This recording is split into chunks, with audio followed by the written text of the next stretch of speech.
Assalamualaikum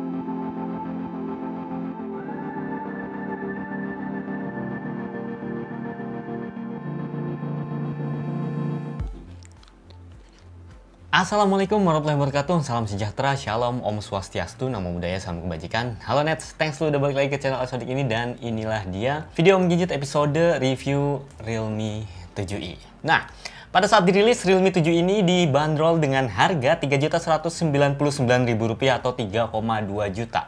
Dan menurut gua satu-satunya hal yang membuat Realme 7 ini pantas dihargai 3,2 juta adalah konfigurasi memori, yakni RAM 8GB, LPDDR4, dan memori internal 128GB UFS 2.1. Dan boleh dibilang ini adalah smartphone termurah saat ini di pasaran keluaran 2020 yang memakai konfigurasi RAM dan memori internal seperti itu. RAM 8GB dengan RAM 8GB dengan spek yang cepat itu memudahkan kita buat multitasking gitu. Buka aplikasi, gue cobain sampai 8 aplikasi, itu lancar nggak masalah. Dan buka tutup aplikasi juga sangat lancar. Ditambah Realme UI dengan Android 10 itu juga membuatnya lebih enteng lagi buat jalanin berbagai aplikasi. Memori internalnya yang 128GB juga jenisnya bukan eMMC lagi. Jadi udah UFS, udah yang cepet 2.1.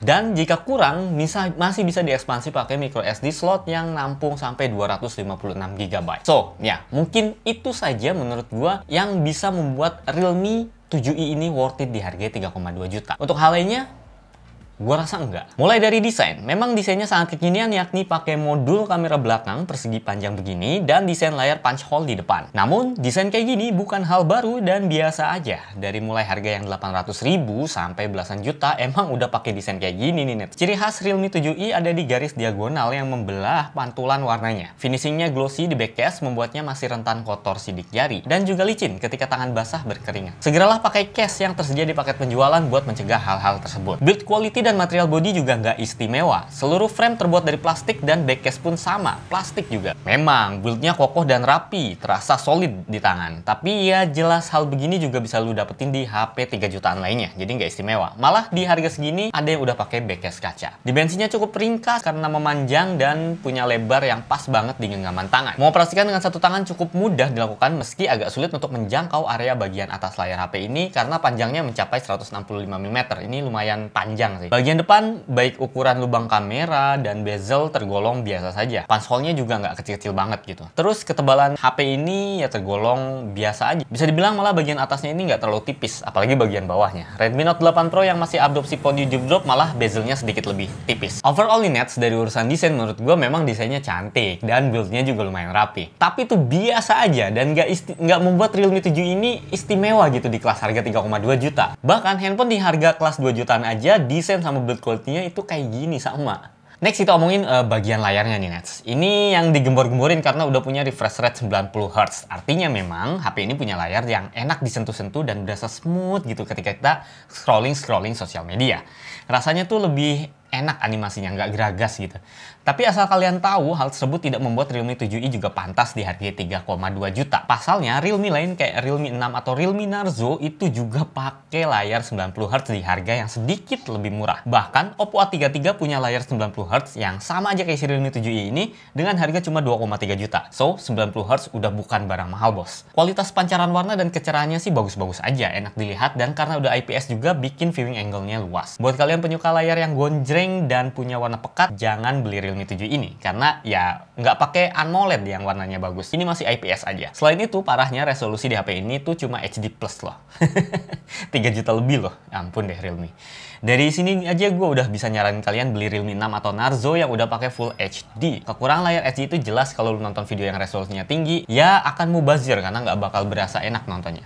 Selain itu, gambarnya juga punya detail kecil yang berasa pixelate gitu. Jadi sebenarnya layar si Realme 7i ini dipakai di handphonenya Oppo yang kelasnya cuma 2,3 juta, yaitu Oppo A33. Jadi kalaupun mesti 90Hz, gue rasa banyak pilihan lain yang lebih murah gitu. Malah Realme 7 ini resolusinya cuma HD, dan kalau di Realme 6, jadi generasi sebelumnya ini udah Full HD gitu kan. Ya mending pilih Realme 6 yang harganya sekarang udah lebih murah dari Realme 7i ini. Next, ngomong-ngomong soal layar dan buat nonton gitu. Speaker bawaan si Realme ini juga tergolong biasa aja. Ini ya kencang sih, tapi suaranya nggak terlalu bagus lah gitu. Standar buat HP kelas 3 jutaan dan gak istimewa.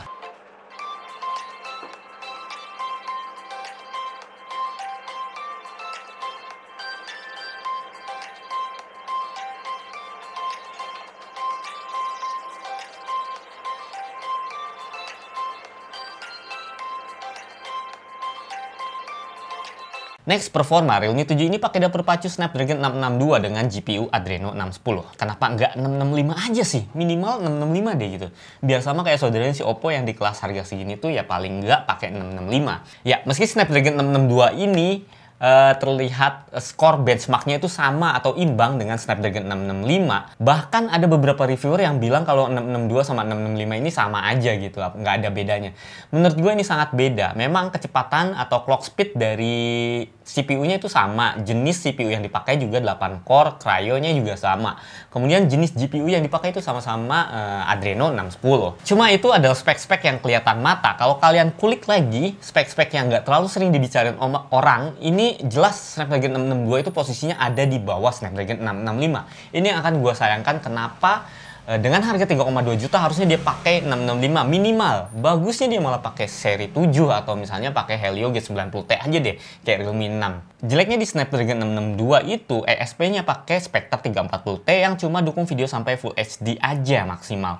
Sedangkan Snapdragon 665 punya ESP Spectra 165 yang support sampai 4K. Nah, dari sini aja kita bisa simpulin ya bahwa walaupun 665 sama 662 skor benchmarknya sama, kemudian dipakai sehari-hari juga nggak berasa. Berasa banget di kamera karena si Realme 7 ini jadi nggak ada video 4K-nya. Dia cuma mentok di Full HD aja. Sedangkan kalau dia pakai Snapdragon 665, kameranya udah 64 megapiksel, sensornya udah dukung supaya dia hasilin video 4K. Tapi chipsetnya, Snapdragon-nya itu nggak dukung dia untuk bikin video 4K. Ini sangat disayangkan mengingat harganya yang udah 3,2 juta. Selain itu, ada lagi banyak kekurangannya nih, yaitu modem 4G-nya itu masih pakai versi X11 belum X12 kayak di Snap 665. Intinya kecepatan internetnya beda. Kalau di Snapdragon 665 itu sampai 6000 megabit per second.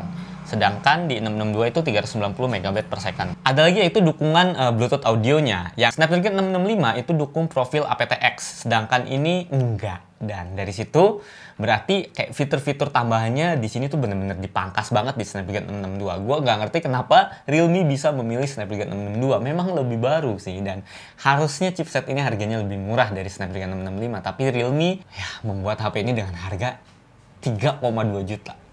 Why Realme? Oke, udah dulu keselnya. Jadi kalau buat pemakaian harian, kalian nggak akan bedain rasanya pakai 662 ini. Kalau buat performa ya, itu Realme 7i skor benchmarknya 168 ribuan. Sebenarnya cukup buat pemakaian sehari-hari. Buat main PUBG sih mentok di smooth high aja, balance medium. Ya samalah kayak di Snapdragon 665 di HP Realme i sebelumnya. Itu Realme 5i ya kalau nggak salah. Masalahnya dengan performa kayak gitu, HP lain di kelas yang lebih murah malah punya performa lebih tinggi. Realme 6, Realme Narzo, Redmi Note 8 Pro, itu pakai MediaTek Helio G90T yang 2 kali lipat lebih ngebut daripada Realme 7i. Performa Realme 7i ini nggak istimewa sama sekali dan lebih cocok di harga 2,3 juta atau 2,5 juta aja. Kalau RAM sama memorinya internalnya itu lebih kecil ya. Jadi berasa percuma kan RAM gede sama memori internal gede kalau mengingat performa sama layarnya kayak gini, biasa aja. Performa baterai ya biasa aja, sewajarnya baterai 5000 mAh. Masih bisa nemenin lo aktivitas lebih dari 24 jam kok. Selama pemakaian gua biasanya itu ngecas 2 hari, bahkan pernah tembus 3 hari itu. Karena gua pakai wifi doang di sini, nggak pakai buat pasangin SIM card gua. Jadi nggak gua jadiin daily driver sehari-hari buat nelpon, buat komunikasi. Dari situ awet sih. Nah kalau dari baterai ya namanya 5000 mAh menurut gua awet sih, nggak ada yang perlu dipermasalahkan. Yang perlu dipermasalahkan adalah chargingnya. Charger bawahnya itu 18 watt dan ini untuk ngecas dari 0 sampai 100% itu 3 jam lebih, 3 jam, hampir 4 jam malah gue ngerasainnya gitu. Dan pernah gue coba pakai charger yang lebih tinggi gitu. Gue cobain pakai charger Huawei yang 45 watt, pakai charger yang 20 watt dari Realme juga ada tuh yang full, terus pakai charger yang 22,5 watt punyanya Huawei juga. Ini tuh nggak support Nets. Jadi emang mentok di 18 watt doang. Walaupun pakai charger yang lebih tinggi wattnya nggak bakal masuk di Realme 7i ini gitu. Ini gue sayangin kenapa dia nggak pakai dart charge atau gitu istilah dulunya. Di Realme 6, Realme Narzo sama yang lebih jadul dari Realme 3 Pro aja udah pakai VOOC, sedangkan ini enggak. Ini yang amat gue sayangkan gitu. Kenapa 18 watt doang? Ini kayak Realme C series sumpah deh, gregetan gue jadinya. Untuk di fitur hardware-nya deh, ini nggak ada istimewanya juga untuk kelas harga 3,2 juta. Jadi nggak ada yang bisa dibanggain juga nih. Apalagi gitu yang bisa dibanggain. HP ini nggak punya NFC jelas. Nggak punya LED notifikasi. Ya, HP Realme emang kebanyakan nggak punya LED notifikasi. Bahkan gue belum nemu yang ada LED-nya. Nggak ada infrared port, jelas itu andalannya Xiaomi Redmi ya. Terus nggak ada noise cancelling mic. Di bagian atasnya polos nih. Nggak ada mic kedua. Dan itu untuk harga yang di atas 3 juta lebih itu emang amat sangat disayangkan lah pokoknya. Untungnya sensornya lengkap nih. Fingerprint memang jadul ada di belakang, tapi untunglah ada. Harusnya di samping biar lebih kece ya. Face unlock ada, sensor-sensor yang lain juga cukup lengkap. Nah, terakhir gue mau bahas kamera. Kameranya ini yang membuat Realme 7i dapat poin yang menurut gue bagus lah di mata gue. Selain RAM dan memori, ya kameranya yang bagus. Kamera belakang ada 64 megapiksel, kayaknya pakai Samsung ISOCELL. Wide angle 8 megapiksel plus 2 megapiksel makro dan depth sensor juga. Fitur kameranya masih hampir sama kayak Realme sebelumnya. Yang beda cuma ada di filter night mode yang sekarang ada pilihan Cyberpunk, Gold, dan Flamingo yang lagi hits dan bagus buat dipajang di Instagram. Terus yang baru juga ada mode cinema atau mode film, dimana bisa rekam video dengan pengaturan manual layaknya pakai kamera mirrorless. Bahkan fokusnya bisa diatur secara manual. Ini bukan hal baru sih, mode manual video kayak gini udah dibawa LG 4 tahun yang lalu di G5, V20, banyak lah. Tapi biasanya itu emang di flagship, sekarang masuk ke mid-range jadi hal yang istimewa menurut gua. Terus ada pula stabilisasi UIS buat videonya, jadi Ultra Image Stabilization, yang ada punya dua tingkatan, yakni standar dan maksimum. UIS-nya biasa aja, udah bagus, stabil, dan kepake videonya, tapi kalau aktifin yang max, prosesornya nggak kuat coy. Tampilannya jadi patah-patah dan aneh gitu, nggak nyaman buat dipakai ngerekam video kalau pakai yang UIS Max. Beda banget sama UIS Max di Realme 7, 6 Pro, atau di Oppo Reno 4. Sementara kekurangan dari segi fitur jelas videonya, ini imbas dari Snapdragon 662 ya. Videonya cuma bisa di HD dan Full HD 30 fps doang coy, jadul banget, udah kayak HP kelas 1 juta. Jadi jelas kekurangan bukan dari sensornya yang 64 megapiksel ini. Kekurangan video kayak gitu itu gara-gara Snapdragon 662-nya, lagi-lagi gue gregetan kenapa Realme pakai 662 nggak 665. Itu nggak support Full HD 60 itu nggak support sampai 4K gitu. Oke, tapi untuk hasil foto dan video kamera belakang bisa kalian lihat, menurut gua bagus-bagus aja di kondisi terang apalagi. Kontras dan SDR-nya bagus, warnanya keluar dan khas Realme, meski nggak natural tapi ini malah enak buat dipajang di IG ya. Udah punch banget warnanya, ketajamannya juga jelas baik. Foto malam hari baik pakai night mode ataupun nggak night mode menurut gua udah bagus terang. Jadi seringnya pakai auto aja udah cukup sih, kecuali gelap banget kondisinya. Yang asik ya jelas filter-filternya. Sebenarnya filter Cyberpunk ini kalau di HP-HP Xiaomi itu bisa pakai post editing alias diedit pakai aplikasi bawaan. Tapi kalau di Realme ini ya langsung bisa jepret pas night mode-nya. Bagus deh hasilnya, lebih bagus daripada editan Cyberpunk. Kalau pakai night mode ini Cyberpunk-nya jadi lebih indah gitu. Untuk mode portrait cukup rapi hasilnya. Ya, tapi standar aja sih, nggak suah itu. Untuk lensa wide angle-nya juga nggak bagus-bagus amat.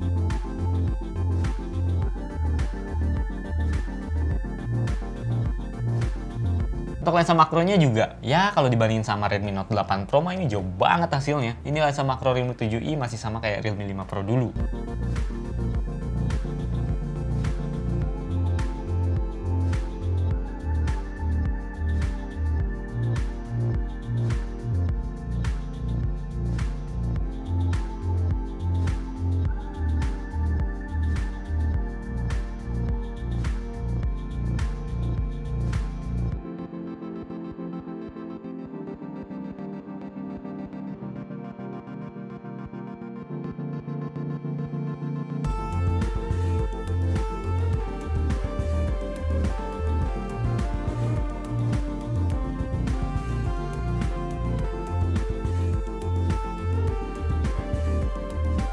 Oke, sekarang kamera depan 16 megapiksel resolusinya. Surprisingly bagus hasilnya, terutama saat HDR-nya aktif dan menghadapi backlit. Backlit-nya tuh bagus ngangkat cahayanya.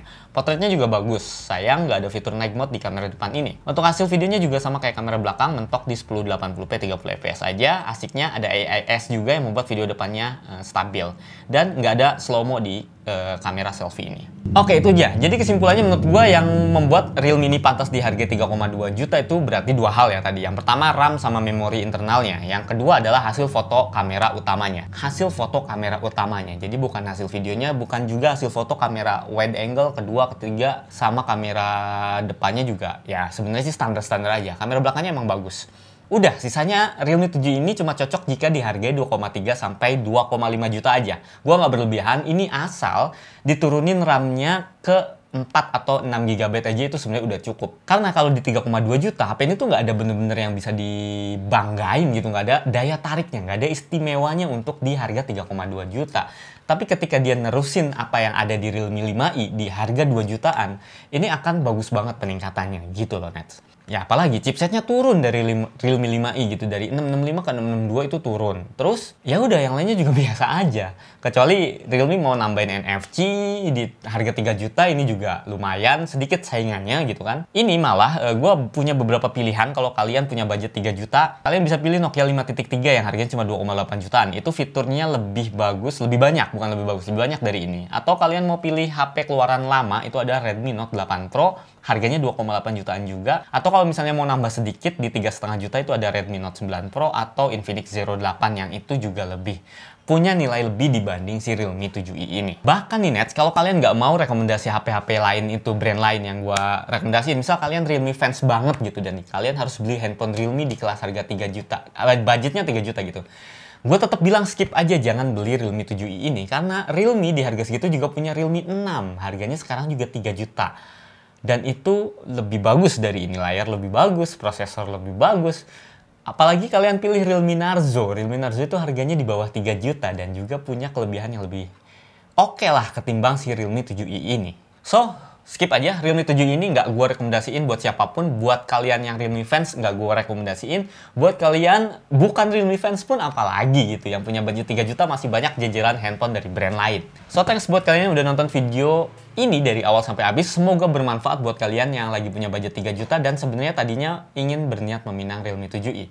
Itu pemaparan gue dan itu opini gue, boleh setuju boleh enggak. Kalau nggak setuju atau setuju silahkan tulis di kolom komentar di bawah, yuk kita diskusi lagi gitu. Dan silahkan like, dislike, share, subscribe video ini bebas suka kalian. Gue Sodik pamit, sampai jumpa di video selanjutnya. Wassalamualaikum warahmatullahi wabarakatuh, dadah.